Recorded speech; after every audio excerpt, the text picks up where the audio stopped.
Nouveau rendez-vous de votre émission Le Point, madame, monsieur, bonsoir. C'est encore un plaisir de vous retrouver à l'heure du décryptage de l'actualité avec les confrères.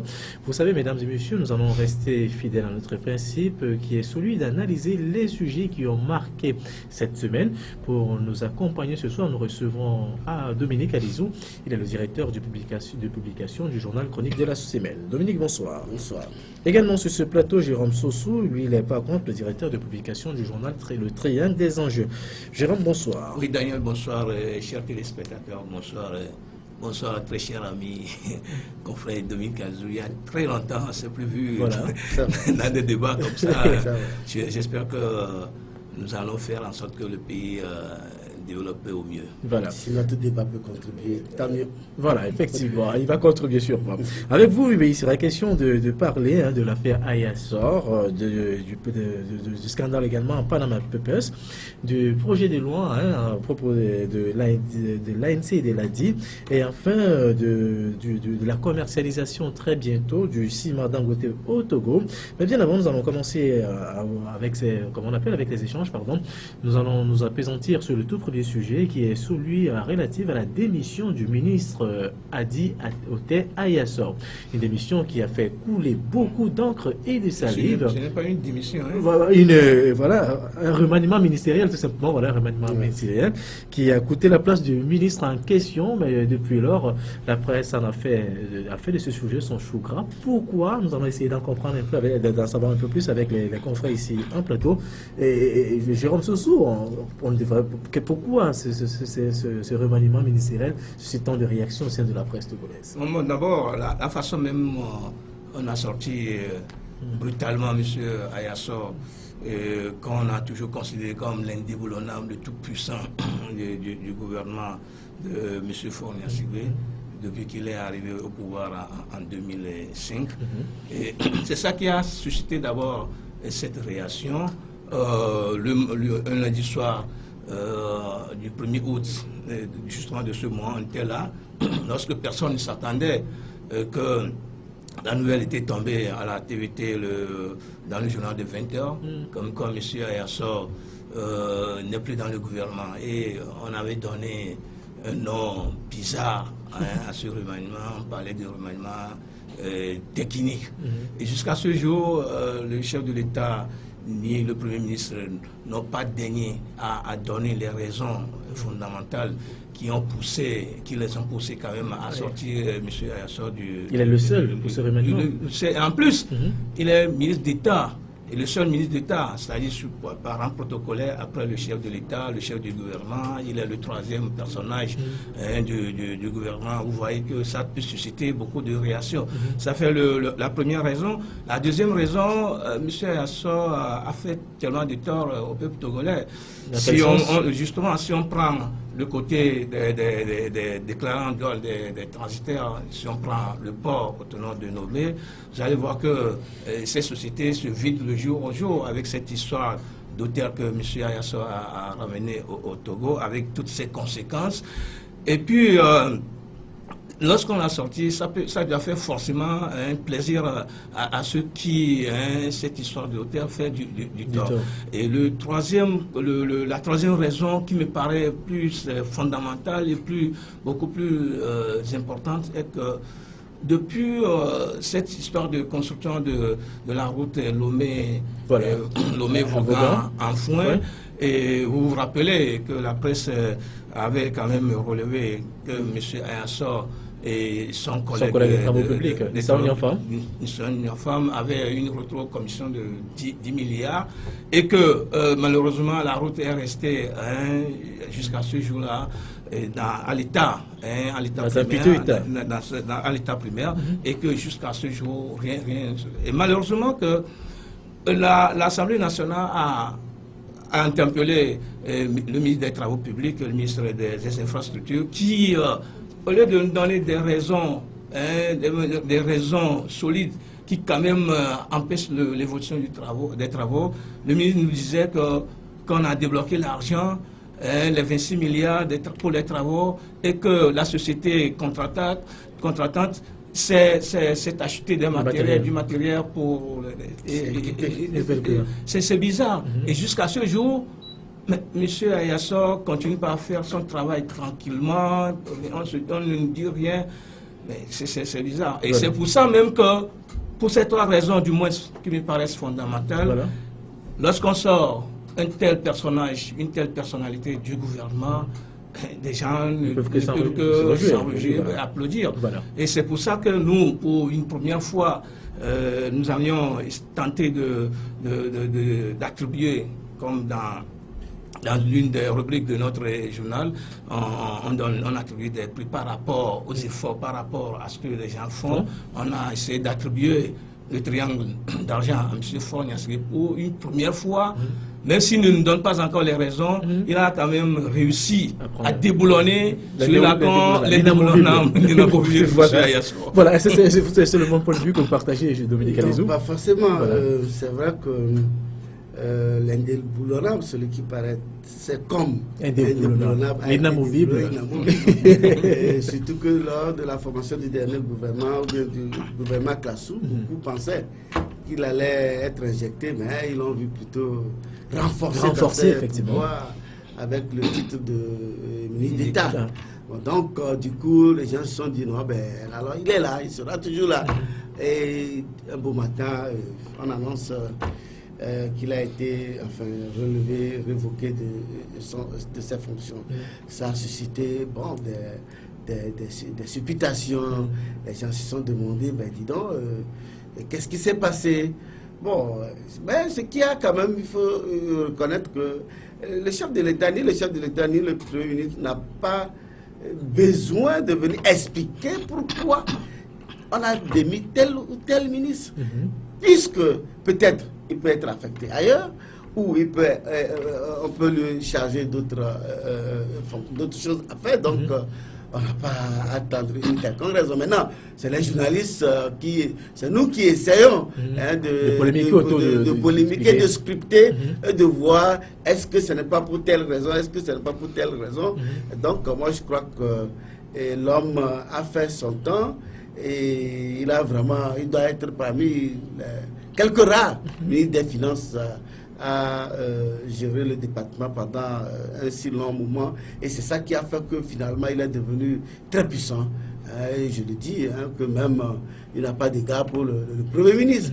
Et ces ministres le détestent beaucoup parce que pour les décaissements des fonds ou pour leur ligne de crédit budgétaire, il a du mal ou bien il refuse parfois. Donc, et surtout, dans ce que l'on dit, l'homme quand même a fait beaucoup de choses pour le pays. Parce que s'il était aussi mauvais que ça, il ne peut pas faire 9 ans.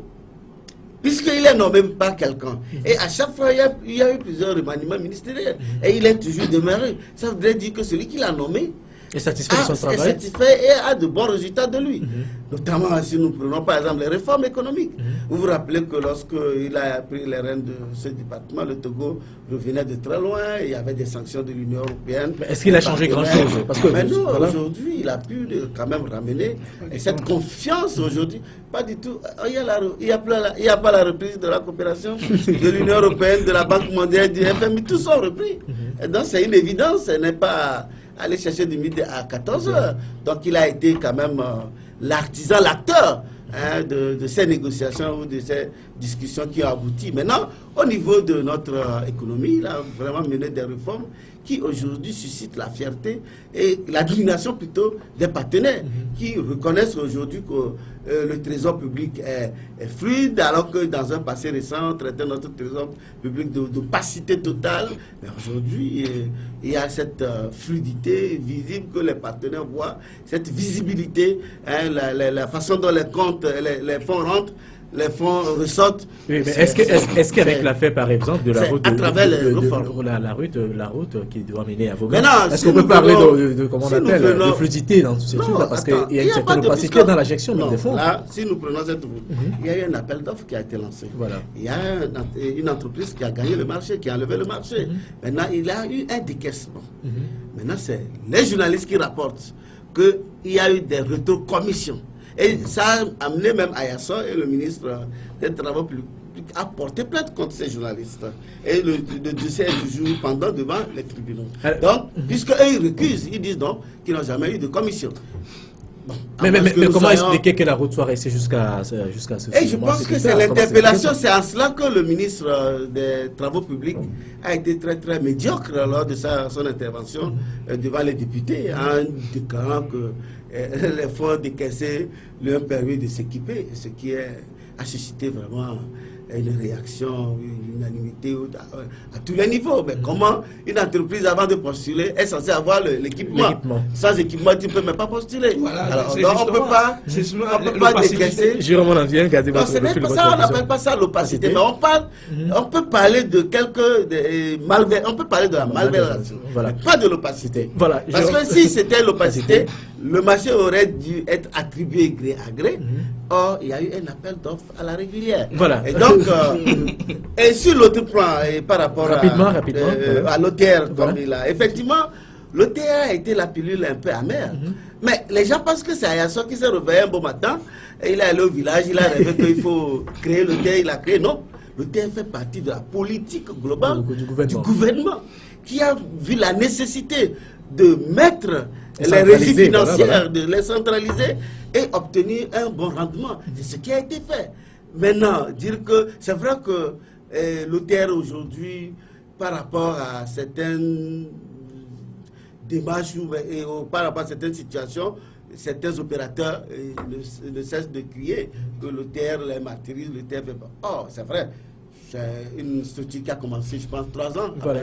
Donc, quelque part, et peut-être c'est des imperfections qui peuvent corriger, mais il faut reconnaître que l'OTR a véritablement empêché aux douaniers, aux inspecteurs des impôts qui harcelaient les commerçants, qui empochaient des sous, qui rentraient toujours des valises plein d'argent. Je pense aujourd'hui, l'OTR a mis fin pratiquement à ce genre d'opération. Donc, l'OTR on va permettre un côté positif, mais peut-être maintenant, face à certaines difficultés, l'on peut dire que l'OTR est en train de faire son petit bonhomme de chemin. Et Jérôme, rapidement, réaction, parce que moi, je pense même que les douanes et les impôts faisaient mieux que l'OTR aujourd'hui. Dominique disait tantôt que les douaniers n'acceptent plus. Alors que l'OTR accepte plus que même ces douaniers-là. Mais c'est quand même une bonne chose pour faire entrer de toute façon, je ne suis pas contre l'arrivée de l'OTR, mais je suis contre sa manière de fonctionnement. Parce que avec ce que l'OTR fait, on nous a fait croire que quand l'OTR va arriver, le Togo aura plus d'argent. Alors que malheureusement, aujourd'hui, le Togo s'endette plus qu'avant avec les histoires. Dominique, on a bien gardé le fil de votre réflexion. L'endettement n'a rien à voir avec la mobilisation de fonds. Attendez,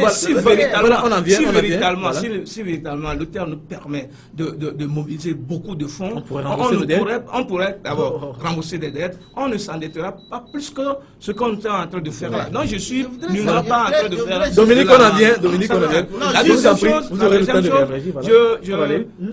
moi, je ne peux pas comprendre pourquoi est-ce que M. Ayator va s'étonner parce que l'argent qu'on a mis sur les comptes pour la route Lomé-Vouga en foin, c'est-à-dire les 26 milliards, M. Ayator était allé vérifier. Il devait faire le suivi. Normalement, il n'a pas trouvé l'argent sur les comptes, c'est-à-dire que l'argent était débloqué pour justement les travaux. Et malheureusement que ces travaux-là n'ont pas évolué jusqu'à... Je disais que les travaux sont toujours à l'étape embryonnaire. Quand vous allez maintenant, il n'y a rien. Et ça met beaucoup plus en difficulté les usagers de cette route. Et donc c'est pourquoi je dis que véritablement, il y a quelque chose qui n'a pas du tout marché. Ayasso avait fait peut-être comprendre à M. Fogna Sibé que avec l'OTR, il pouvait quand même permettre au pays de se développer normalement. Mais peut-être aujourd'hui, M. Fogna Sibé s'est rendu compte que M. Ayasso l'a roublé, l'a menti. La menti, c'est peut-être, c'est des raisons. Sinon, pourquoi ne pas nous expliquer véritablement ce qui s'était vécu? Et ce que je voudrais dire pour chuter, c'est-à-dire que quand on parle de remaniement technique, on ne parle pas de remaniement ordinaire, on parle de remaniement technique. Et tenez-vous bien, on parle d'un ministre d'État ce n'est pas du n'importe qui. Et donc, on ne peut pas, d'un jour, un beau matin, par des humeurs, se lever, puis c'est pour ça qu'il est nécessaire à M. Fogna-Sibé de dire aux Togolais les raisons pour lesquelles il a sauté à Ayasso. Parce que je me rappelle encore, M. Kokou Gozan, l'ex-ministre du Commerce, était en voyage, était en mission justement pour le compte du Togo. On l'a sauté. Voilà. Et c'est comme ça que les choses se passent. On ne nous dit rien. On ne peut pas comprendre pourquoi est-ce qu'on peut faire fonctionner un pays sans que est-ce que le gouvernement n'a pas le droit de cacher aussi certaines choses? On ne peut pas tout révéler au peuple. De toute façon, il y a forcément, dans ce cas précis, dans le cas de Ayasso, on parle du ministre d'État.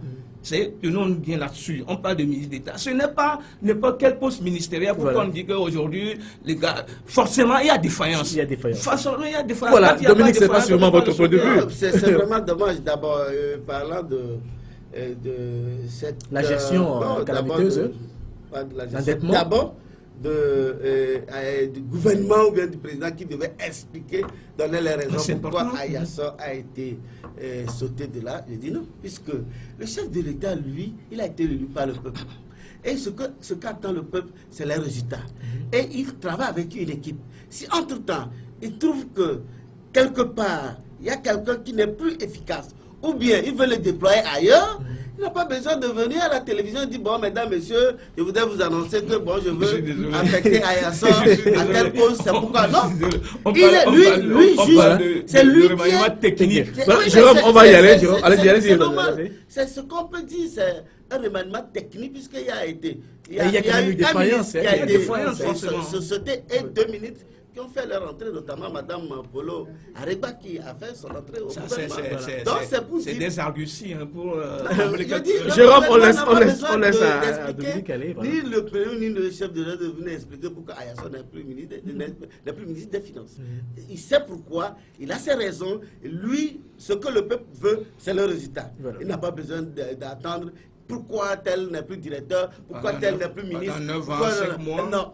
Maintenant, revenons sur l'OTR pour dire que, au fait, l'OTR, ce n'est pas une affaire de Ayasso.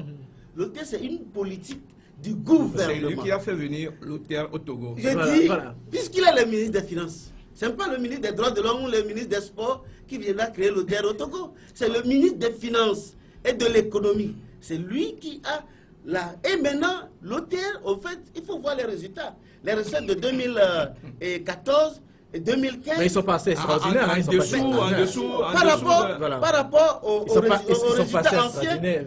Non, quand même, il y a une évolution, puisque la structure vient d'être mise en place. Donc, sûrement qu'il y a encore d'autres stratégies pour faire une grande mobilisation de fonds. Maintenant, l'OTR, il a fait fuir les opérateurs économiques. Il n'est pas une structure qui est là pour empêcher un État de s'endetter. D'ailleurs, aucun État ne peut amorcer un développement sans s'endetter. Et je voudrais rappeler à mon ami que le premier pays le plus endetté au monde, vous savez c'est quel pays? C'est les États-Unis.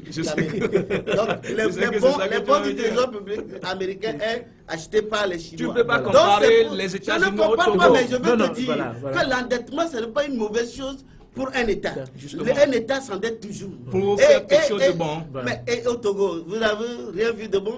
Rien n'a changé. On est comme avant. Non. Je pense que quelque part, ça, on est pour reconnaître quand même que Ayasso n'a pas été que mauvais. Il a été aussi bon. Et d'ailleurs, celui qui l'a nommé l'a maintenu parce qu'il a de bons résultats auprès de lui. Maintenant, peut-être qu'il veut le redéployer ailleurs ou pour quelle raison. Donc, il a décidé de se séparer de lui. Et peut-être demain, vous allez apprendre qu'Ayasso est ici ou Ayasso est affecté là-bas. Donc, ça, c'est évident. On n'a pas vraiment à supputer autour de ce remaniement ministériel. Parce que j'ai écouté des gens dire Ayasso a rempli son ministère de ses frères Lamba. À l'hôtel, on ne parle que la langue officielle, c'est le Lamba. J'ai dit non. Ben attends, on a vu comment on a recruté les gens à l'hôtel. Mais ça peut se faire aussi. On a lancé des concours, les gens ont postulé. Les gens, d'autres ont réussi, d'autres ont échoué. Et au niveau du ministère, allez-y voir. Donc je pense que c'est un peu l'exagération. Mais c'est vrai que Ayasso aussi, n'avaient pas vraiment cette facilité de contact avec la presse. La presse, voilà. Et donc, c'est l'occasion pour la presse. Ça qu'il lui faut ses coups, là. Il faut reconnaître que quand on refuse de communiquer, on se face toujours de ce genre de situation. Véritablement, si on nous disait... Nous exagérons dans les interventions. Moi, je ne pense pas. Bon, peut-être celui-là qui a parlé de Lamba, là, je ne suis pas. Je veux parler de peut-être tribalisme, voilà. etc. Moi, je ne suis pas dans cette logique. Oui, je ne suis pas dans cette logique. Mais le fait qu'on refuse de communiquer avec le peuple, avec justement le peuple qui aurait élu un chef de l'État qui refuse systématiquement de communiquer avec ce peuple-là, que voulez-vous que le peuple dise? Que voulez-vous que le ministre ne peut pas se mettre à communiquer avec le peuple? Non, mais c'est que dans des situations, c'est dans... Pourquoi le chef de l'État ne pas organiser une conférence de presse pour justement expliquer ce qui s'était véritablement passé? Parce qu'aujourd'hui, même dans les milieux diplomatiques, les gens ont applaudi. Mais partout dans le pays là, les gens continuent pas à applaudir parce que Ford a fait un effort pour déboulonner les indéboulonnables. Généralement, il faut qu'on parle à tous les rôles, s'il vous plaît, pour qu'on reconnaisse aussi quand même que dans tous les États du monde, le ministre des Finances n'est jamais aimé. Parce que c'est lui qui incarne la politique d'austérité du pays. Et systématiquement, il n'est pas... Non, ce n'est pas un argument, c'est une réalité. Oui, mais le cas d'Ayasso ne parle pas. Ayasso a fait 9 ans. Donc vous voyez qu'il ne peut avoir que beaucoup d'ennemis. Oui, mais comment expliquer alors cet acharnement de la presse envers cette personne? C'est ce que j'explique. Voilà pourquoi. Le fait qu'il n'a pas un contact facile avec la presse, il est toujours difficile d'accès. Et donc les journalistes, c'est l'occasion pour eux de lui rentrer dedans, lui régler des comptes. Mais c'est la seule raison? Non, moi je ne le pense pas. De toute façon, à notre niveau, au niveau de notre rédaction, depuis très longtemps, nous, on n'avait pas toujours accepté cette manière de M. Ayasso de faire les choses, parce que ça ne permet pas au peuple togolais, au pays d'abord d'évoluer et au peuple de s'épanouir. On ne peut pas comprendre pourquoi est-ce qu'un ministre des Finances peut systématiquement refuser de permettre à ce que le pays se développe. Je le redis, avec cette histoire de hôtel, il y a tellement d'opérateurs économiques qui sont chassés, qui ont fui le pays, alors que ce sont eux. Alors qu'en même temps qu'on fasse fuir les opérateurs économiques nationaux, on se promène avec l'argent, le peu d'argent qui reste à travers le globe terrestre, qu'on cherche des investisseurs pour qui viennent remplacer les nationaux. Ce n'est pas possible. Ce n'est pas possible. Je vais proposer d'avancer. On va avancer. On va avancer. Rapidement, on va réagir rapidement.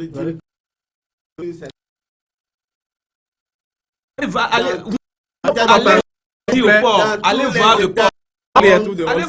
S'il vous plaît. Il n'y a plus rien au port. Voilà. Tout Dominique, allez-y. C'est au profit des autres. Dominique, allez-y, allez-y. On a fermé le port, je n'en sais rien. Il n'y a plus d'activité au port. Non, s'il vous plaît. On nous suit à la maison. Dominique, vous avez la parole. C'est lui qui me... Oui, voilà, on y va. Parce que finalement, je ne peux pas aller.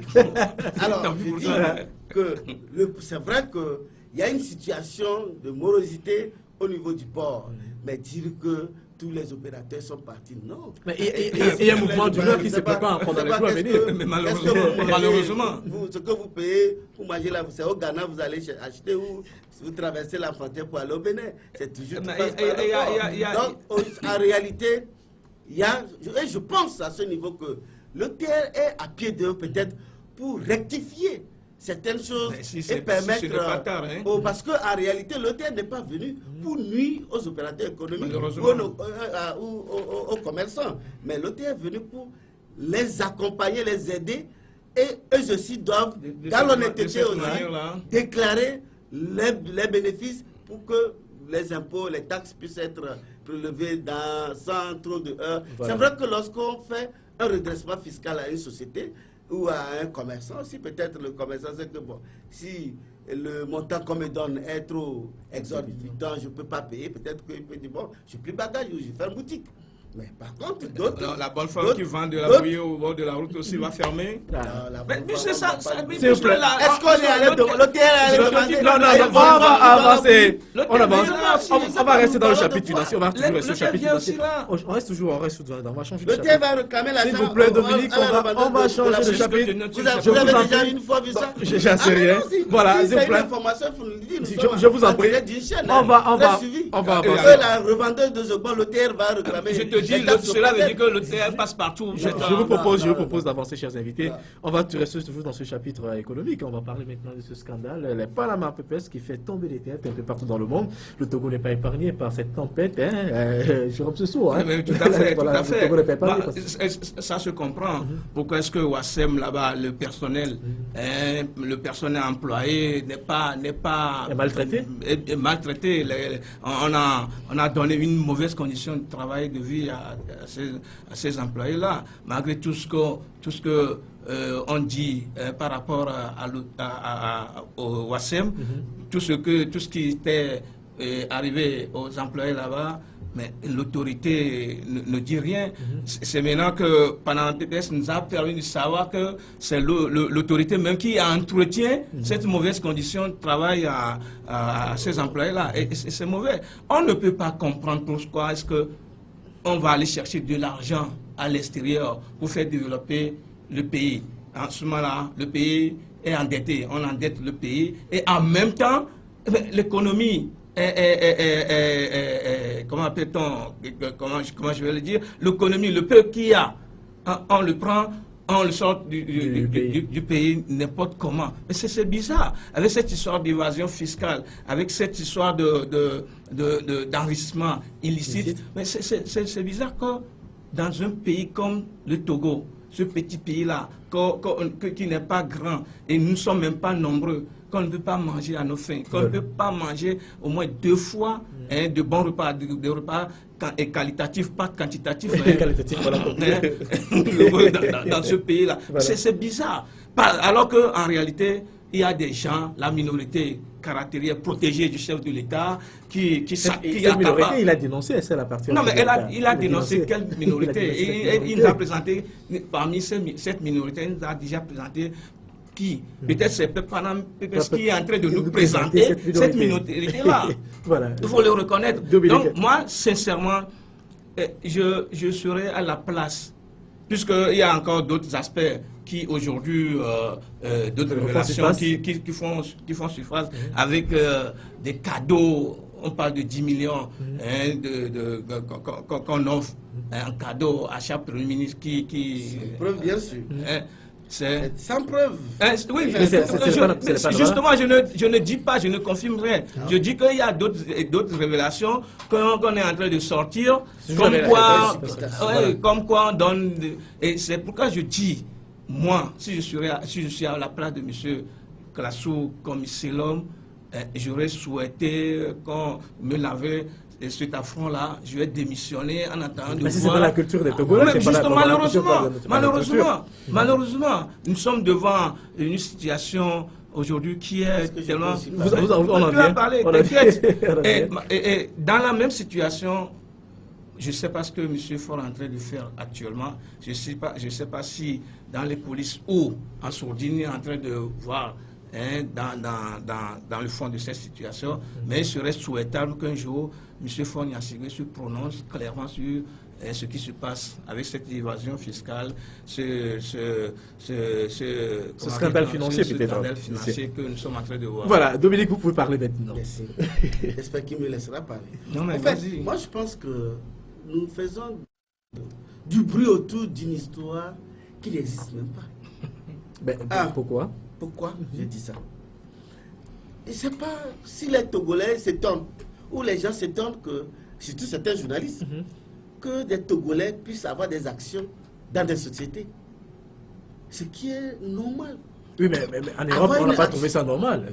Attention, ne faisons pas ce sont des sociétés grandes. Le contexte est différent. Attention. Classou a son nom en tant qu'actionnaire dans la société Wassam. Il n'y a pas de société écran. Voilà. Au fait, on parle d'évasion fiscale. Justement, j'en viens. Voilà. Lorsqu'on parle d'évasion fiscale, nous parlons de quoi juste? Wassem est dans la zone franche. C'est quoi une zone franche? Il devait pas, une société qui ne peut pas, qui est exonérée de taxes et de douanes et d'impôts. Alors, donc si tel est le cas que Ouassem est dans la zone franche, donc ne paie pas de taxes et d'impôts, ben, quelle est l'évasion? Où est parti? L'évasion, c'est quoi? Ça quitte du poids, aller où? Alors, maintenant, c'était pas une question d'évasion. Est-ce que ce journal allait, ce groupe de journalistes allait remettre ça en non, je dis, maintenant si. C'est quand même des documents solides qui ont été publiés. Je dis, allons-y doucement. Voilà. Maintenant si les bailleurs, les partenaires ou les Indiens qui opèrent là-bas, qui ne sont pas des Togolais, ont préféré garder leur argent dans les paradis fiscaux, je ne sais pas, ça gêne qui? Puisque c'est leur intérêt, ce qu'ils gagnent. Mais ça, c'est l'argent des Indiens qui sont gérés juste là-bas. Il y a des Togolais qui sont cités dans cette affaire. Attends, enfin, ce que c'est les Indiens, surtout qu'on a cité que c'est eux qui ont. Maintenant, pour les Togolais, on dit qui s'étonnent pourquoi les Klassou et Brigitte Amegavi il y a eu une liste de 78 actionnaires. Des Togolais ont des actions dans la société. Les gens s'étonnent. Alors qu'au Burkina ici, Marc Kaboré, quand il déclarait ses biens, il a déclaré les actions qu'il a dans les sociétés au Burkina Faso, à l'extérieur, en Côte d'Ivoire, au Sénégal, en Europe et aux États-Unis. Mais ça gêne qui? C'est normal. Si aujourd'hui, quelqu'un découvre que Fon Yassingbe ou Klassou a une action dans une société, mais ce n'est pas un problème. Si quelqu'un découvre Jean-Pierre Fabre ou Ninevi, non, mais c'est pas de ça qu'il est question. Non, justement, c'est pas de ça qu'il est question. Il est question de ça. Voilà. C'est ce que la presse a supplié. Avant de parler de l'évasion fiscale. Maintenant, l'évasion fiscale même, il y a problème. Voilà. Puisque Ouassem est encore dans la zone franche.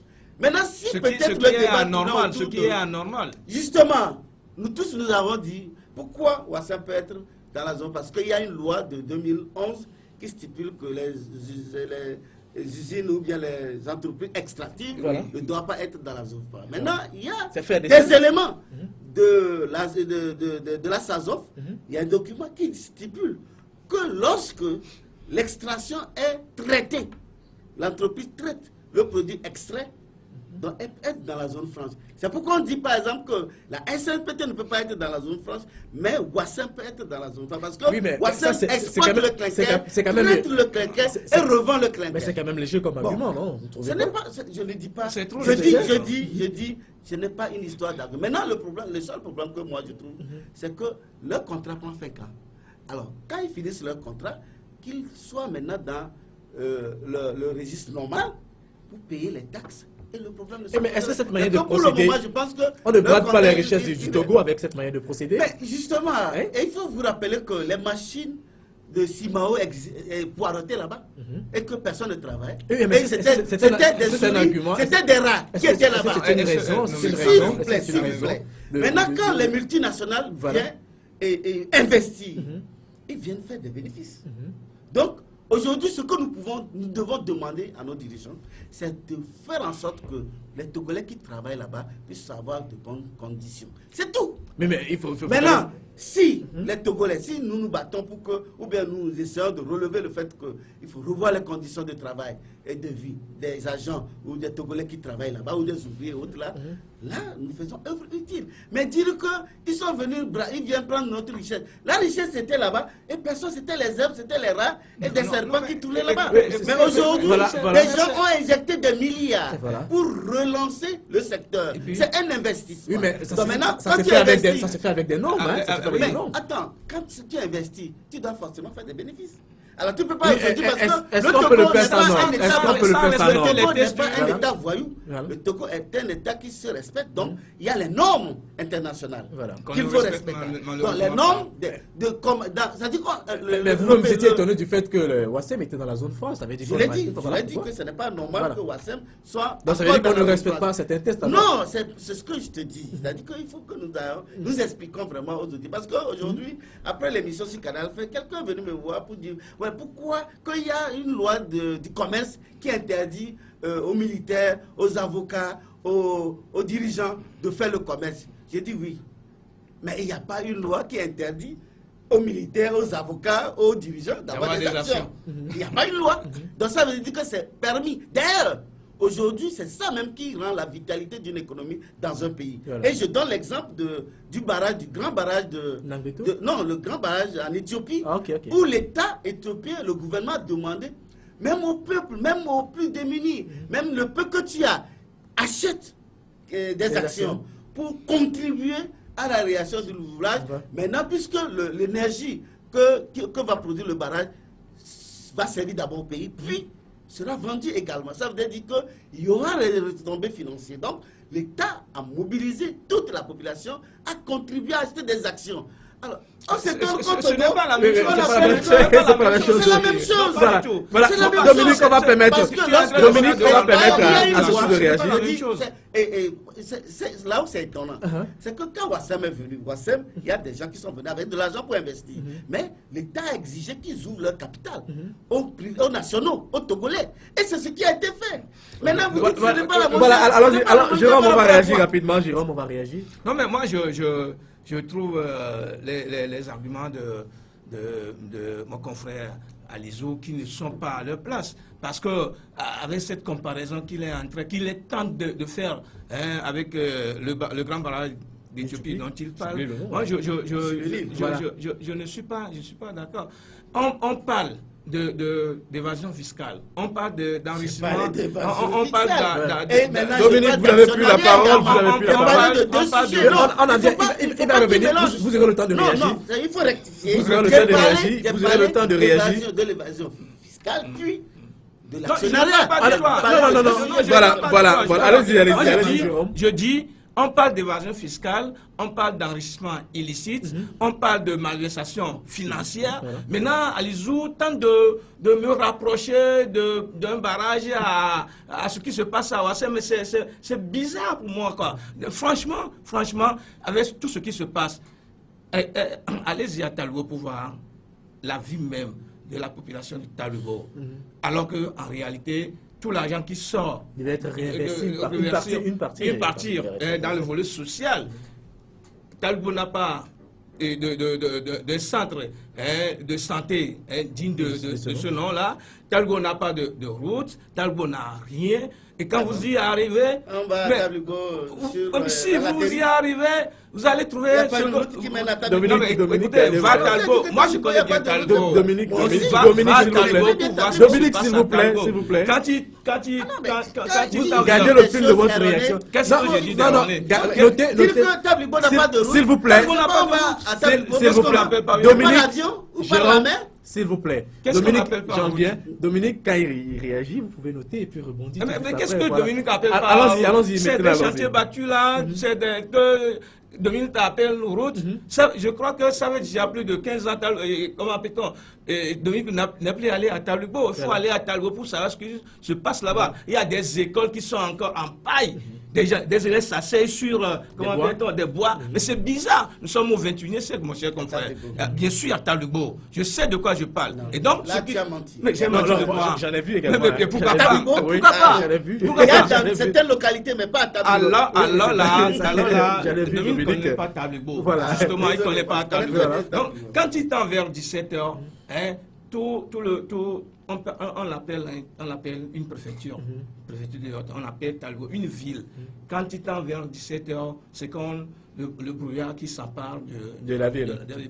C'est bizarre, alors que c'est à côté, à Wassem, à Sikakodi là-bas, à quelques 5 km du centre-ville, qu'on extrait, qu'on trouve tout ça là, cette richesse-là, ces milliards-là, que des gens ne cessent d'envoyer à l'extérieur. Mais c'est bizarre, quoi. Et c'est pour ça que même ceux qui se trouvent dans cette situation-là, dans cet enrichissement illicite, ne peut jamais permettre à ce qu'il y ait une meilleure condition de vie et de travail pour cette pauvre population qui travaille là-bas à Wassem. C'est justement de quoi il est question. Ce n'est pas rapprocher ce n'est pas dire que des gens ont des actions ou des gens n'ont pas d'actions. Moi, ce n'est pas ce n'est pas la c'est ce que la presse... Non.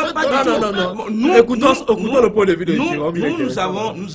Nous avons travaillé sur le sujet. On n'a pas parlé des actionnaires. On n'a pas parlé des actions. C'est vrai qu'on a mis dans le journal la liste des 78 actionnaires, mais on ne s'est pas attardé sur les actions. Nous, on a plutôt parlé de De l'évasion de fiscale. l'évasion fiscale, de l'enrichissement illicite, de ces malversations financières et de la situation même Des populations. de population de Talgo. C'est de ça même qu'il s'agit, M. Dominique. Et donc, moi, je suis désolé qu'on ait tenté quand même de faire quoi? De faire de l'amalgame autour de la chose pour faire comprendre aux téléspectateurs ou à tous ceux qui nous suivent, au peuple togolais, comme quoi c'est de l'action dont des gens disposent dans ces sociétés qui est question. Non, pas du tout. Bon, et à cela, je voudrais, je ne sais pas si mon confrère... mais il sait qu'il y a le professeur Ahmed Bogui qui a fait une sortie bien pour sûr. demander une enquête parlementaire. Et il a demandé même au Premier ministre si de le Premier ministre est actionnaire. Oui. En quoi ça crée un problème? C'est ce que je dis. C'est le débat, c'est ça. C'est-à-dire le débat. Oui, mais c'est un débat de politique. C'est un débat de politique. C'est le sujet. Le confrère qui a sorti le débat, le sujet, s'est attardé sur le fait que le Premier ministre Kassou est actionnaire de Wassem. Non, pas du tout. Il faut relire le texte. Il faut relire le texte. Il a parlé également de l'évasion fiscale. Maintenant, j'explique que être actionnaire n'est pas un problème pour un Togolais. Mais ce n'est pas un problème pour un Togolais. Maintenant, s'agissant de l'évasion fiscale, je vous dis que Wassem est encore dans la zone franche. Ne paie pas de taxes, donc il n'y a pas évasion. Il n'y a pas évasion parce que s'il devait payer les taxes et ne le fait pas, et on retrouve ces taxes-là dans les paradis fiscaux, oui, on peut parler. Tout récemment, par exemple, vous prenez, je donnais l'exemple de David Cameron. David Cameron, quand on l'a accusé que son papa lui a laissé un compte dans les paradis fiscaux. Maintenant, pourquoi il n'a pas déclaré? Et là, ça se comprend parce que, en tant que Premier ministre, mais comment ton argent peut être dans les paradis fiscaux pour être bien entretenu? Il disait que c'est son papa, c'est pas pour lui. Alors que tu demandes aux citoyens de payer les impôts. Je pense que là, il y a problème. Donc ici, David Cameron, là-bas, a des actions dans des entreprises en Angleterre comme ailleurs. Donc ça n'indispose personne. Mais ici, maintenant, il y a un sérieux problème aussi, ça doit causer problème. Le problème, ce que les gens croient que c'est un problème, et que le problème n'existe même pas, c'est le fait qu'il dit qu'il y a évasion fiscale. Alors que l'entreprise incriminée ne paie pas de taxes, n'a pas de fisc à payer. Donc l'évasion est où? C'est la question que je pose. Mais elle devrait normalement payer ses taxes. Oui, si elle n'était pas dans la zone franche. Mais malheureusement, c'est ça qui cause un peu problème. C'est ça qui cause un peu problème. Bon, oui, si on met le débat à ce niveau, oui, on peut se dire pourquoi. Maintenant, si on va dire qu'il y a évasion, alors que c'est justement un moyen pour faire fuir l'argent. Non, ce n'est pas moi. Voilà, je vais proposer d'avancer. On va rester un peu dans toujours ce registre pour parler un peu de la commercialisation très bientôt du ciment à la marque Dangote au Togo. C'est une bonne chose selon vous, chers confrères? En réalité, je pense que si Dangote peut venir pour lancer ou relancer la concurrence, et la concurrence ne profite qu'aux consommateurs. Mais si Dangote doit... Parce qu'au Togo, le prix du ciment est homologué, est fixé par l'État. Est-ce que le ciment de Dangote serait également fixé par l'État ou bien Dangote fixera son prix et le Togolais sera libre d'aller acheter soit pour Dangote ou pour Wassem ou pour Simtogo? Là, mais si Dangote venait avec du ciment homologué, avec le même prix homologué, moi je pense que ça ne change pas. Mais il y a cette pénurie, ça va combler le problème de pénurie. Peut-être au niveau de la pénurie, et là, peut-être cette pénurie peut, tant soit peu, être jubilée. À ce niveau, peut-être oui. Mais si on avait vraiment ouvert le marché, parce que j'ai discuté avec un opérateur économique qui disait que lui peut importer le ciment de la Pologne ou de la Chine et le vendre à moins de 50 000 francs. Mais malheureusement... La tonne. Mais malheureusement, le secteur n'est pas totalement ouvert. Puisque c'est encore homologué. Je pense aujourd'hui, c'est au Ghana. Et pour le moment, au Bénin aussi, ce n'est pas encore ouvert. Mais au Ghana, c'est ouvert. Il y a des importateurs qui importent du ciment. Mais au Burkina, au Togo, au Bénin, dans l'espace francophone, et encore, c'est l'État qui fixe le prix. Vivement que Dangote, le ciment de Dangote, qui doit bénéficier du tarif extérieur commun de la CEDEAO, puisque le produit a été fabriqué dans un état de la CEDEAO. Donc, c'est des produits qui passent sans taxe. Donc, normalement, ce produit devait revenir moins cher. Mais si l'État procède à l'homologation encore de prix de voilà. ciment Dangote là, c'est pas une bonne chose. On serait toujours là. On ne va plus construire. Mais seulement que peut-être ça va résoudre le problème de la pénurie. Voilà. Jérôme. Moi, enfin, de toute façon, je crois que ces ciments de Dangote, les véhicules qui les transportaient étaient bloqués en temps au niveau de la frontière Togo-Bénin pendant des semaines avant que la situation ne soit résolue. Mais maintenant, nous on a des informations par rapport à ça. En réalité, on disait que le prix de la tonne devait être entre 60 et 65 000. C'est ce qu'on nous avait dit. Mais aujourd'hui, selon nos informations, la tonne est pratiquement à 80 000 comme cela se vend au Togo. C'est-à-dire qu'on a harmonisé le prix. Peut-être, à mon avis, ceux qui détiennent la puissance de la commercialisation du ciment togolais, ils ont peut-être peur que la concurrence serait beaucoup plus rude pour eux. C'est pourquoi il aurait peut-être menacé de faire repartir le ciment Dangote. C'est pourquoi ces importateurs auraient aussi souhaité harmoniser le prix pour éviter que leur marchandise ne soit pas quand même abandonnée par ceux qui ont la faute. Donc, moi, si c'est ça le cas, cela ne vaut même plus la peine qu'on nous apporte ce ciment Dangote-là. Et donc, ceux qui devaient quand même voir dans cette situation-là, pour qu'ils fassent qui est la concurrence. Tout à l'heure, vous parlez de la pénurie de ciment. Moi, je ne peux pas comprendre pourquoi est-ce qu'on peut avoir encore de pénurie de ciment au Togo. D'autant plus qu'on a au moins 5 usines qui travaillent sur le ciment au Togo. Pourquoi est-ce qu'on peut encore avoir de pénurie? Vous voyez qu'à cette période de pénurie-là, tout ce qui se passe, il y a la spéculation, il y a tellement de choses. Le paquet de ciment est vendu à 5 000, plus de 5 000 francs, etc., etc. Or, ce que moi je sais, c'est que le ciment est sorti du pays, on le vend à l'extérieur, et ça profite plutôt à l'extérieur que nous qui sommes... C'est le cas du maïs. Mais c'est le cas justement de ce que M. Agadazi a l'habitude de faire. Il envoie le maïs à l'extérieur. Il y a toujours des excédents.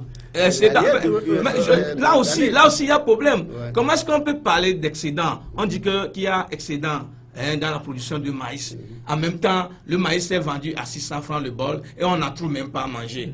L'excédent se trouve où là-bas? L'excédent se trouve où? Moi je dis, quand tu es sur le marché, tu ne trouves pas le maïs, c'est une autre paire de manches. Qui est ce maïs qui est vendu à 500 ou à 600? C'est une autre paire de manches. Puisque le paysan qui cultive le maïs, il ne viendra pas donner cadeau aux gens. Je suis d'accord. Et là, quand on parle d'excédent, cela veut dire qu'il y en a en abondance. Oui. Et quand il y en a en abondance, je ne pense pas que le bol doit aller jusqu'à 600 francs. Justement. Je ne pense pas. Parce que le gouvernement... Je vais finir. Dominique, fait des bénéfices au moins dans la production. Je me rappelle encore lorsqu'il y a excédent, le bol de maïs se vendait à 350. Et à l'époque, et à ce moment-là, le paysan fait encore de bénéfices. Non, qui te dit? Mais quand même. Qui te dit? Mais les paysans faisaient des bénéfices. Je vous dis qu'il y a une politique. Je vous dis qu'il faut apprécier et saluer. Parce que, enfin... Dominique, s'il vous plaît, gardez le fil de votre... Je ne veux pas comprendre pourquoi il peut dire que quand le bol de maïs se vendait à 350 francs, qu'il n'y avait pas de bénéfice, que le paysan ne faisait pas de bénéfice. Ce n'est pas vrai. Mais il faut voir les conditions dans lesquelles... Allez-y. Dominique, vous si véritablement... Peut-être tu n'es jamais allé dans une ferme, tu n'es jamais allé... Si véritablement... Puisqu'il est d'enfant à côté. Non, c'est pas... Peut-être là-bas, on ne cultive pas vraiment le maïs. Pas important. Allez-y. Je suis désolé. Dominique, s'il vous plaît. Allez-y. Je suis désolé. Moi, mon papa, il fut instituteur, il fut directeur d'école, il m'a fait promener dans ce pays-là. Ah, et cela veut dire que... Dominique qui a touché du doigt la misère Dominique, s'il vous plaît. de nos paysans. Voilà, cela veut dire que je sais ce qu'on n'appelle pas la terre, cultiver la terre, j'en connais, je sais quelque chose. Voilà. Et aujourd'hui, malheureusement, si Dominique, il regarde quand même, si aujourd'hui Dominique dit que le cultivateur, le paysan togolais travaille dans des conditions misérables, mais c'est la faute à qui? C'est la faute au gouvernement. Aujourd'hui, il y a tellement il doit y avoir des possibilités qui, quand même, le gouvernement peut mettre à la disposition de ces paysans-là. Aujourd'hui, on cultive, on évolue toujours avec ces moyens rudimentaires. On cultive des hectares avec la daba, avec la houe, avec le coco, alors que le petit chinois, le petit ghanéen, il a son tracteur. Il a son tracteur. Oui, mais ça a commencé à changer au Togo. Mais malheureusement, tu penses qu'en vendant le maïs à 300 Dominique, ou à 250, il peut solliciter. Non, mais quand même, quand je parle de ça, il y a le pouvoir, il y a le gouvernement. S'il vous plaît, vous allez parler. Il y a le gouvernement qui subventionne. Allez-y vite à la conclusion. Le gouvernement doit subventionner ces paysans-là. Quand on subventionne ces paysans, je pense qu'on doit quitter ces moyens rudimentaires là, pour aller petit à petit vers les moyens modernes de production. Voilà. Malheureusement. Voilà. Allez-y maintenant, Dominique. Voilà.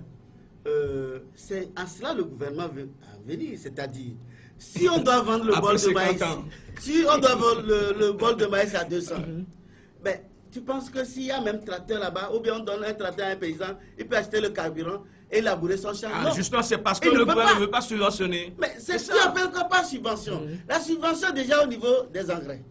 Le gouvernement subventionne les engrais, les engrais ne sont pas payés à leur prix commercial. 3 sacs d'engrais qu'on donne aux paysans, c'est ça? Jérôme de Couille, on va plus Maintenant, je pense que l'objectif, c'est d'amener, par exemple, aujourd'hui, par exemple, quand le maïs dépasse 600, la SAT met sur le marché son maïs pour essayer de stabiliser le prix. Pour stabiliser le prix. Donc ça veut dire que le maïs...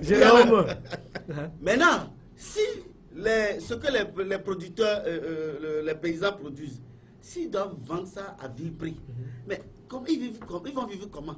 C'est ça c'est ce qui fait qu'ils vivent dans la misère. Donc le gouvernement veut les amener à une agriculture beaucoup plus laborieuse. C'est d'ailleurs pourquoi tous les savoir, on a distribué des tracteurs aux groupements et aux grands producteurs. Mais maintenant, pour rentabiliser, il faut forcément que le prix du bol soit quand même un peu acceptable. Sinon, tu as le tracteur, il faut acheter le carburant. Il faut acheter l'engrais, même malgré que c'est subventionné. Donc, l'objectif, ce n'est pas parce que toi, qui es dans ta ville, tu passes ton temps à faire Zémidian, tu finis, tu vas attendre que le paysan te vende son bol de maïs à 150. Ah non, c'est ça. Le paysan aussi, il utilise, il vit. Il a ses enfants qui vont à l'école. Il a besoin d'une moto, d'une voiture aussi pour sortir. Ce n'est pas toi seul qui dois rouler en voiture. Donc, le paysan a le droit de vivre décemment. Donc, la seule solution, je me rappelle, on était allé dans un village à Hénonoué vers Palimé. Et tu sais ce que les paysans ont dit? Qu'ils veulent un magasin au niveau de Aveton. Que quand ils viennent avec leurs produits, que les commerçantes vont et elles le regardent. Quand elles attendent, quand ils sont 18 h maintenant, ils viennent peut-être l'igname ou le bol de maïs que tu voulais vendre à 500. Maintenant, tu te dis, bon, j'ai 200, tu me vends ou pas? Maintenant, tu vois le fait que tu dois transporter encore ces produits pour retourner dans ton village, ça leur complique tout. Or, le paysan qui est arrivé, il doit acheter du savon, il doit acheter du sel, il doit acheter du pétrole pour rentrer. Donc, c'est comme ça que les commerçantes allaient brader, acheter à vil prix ces produits pour revenir vendre chez Alomé.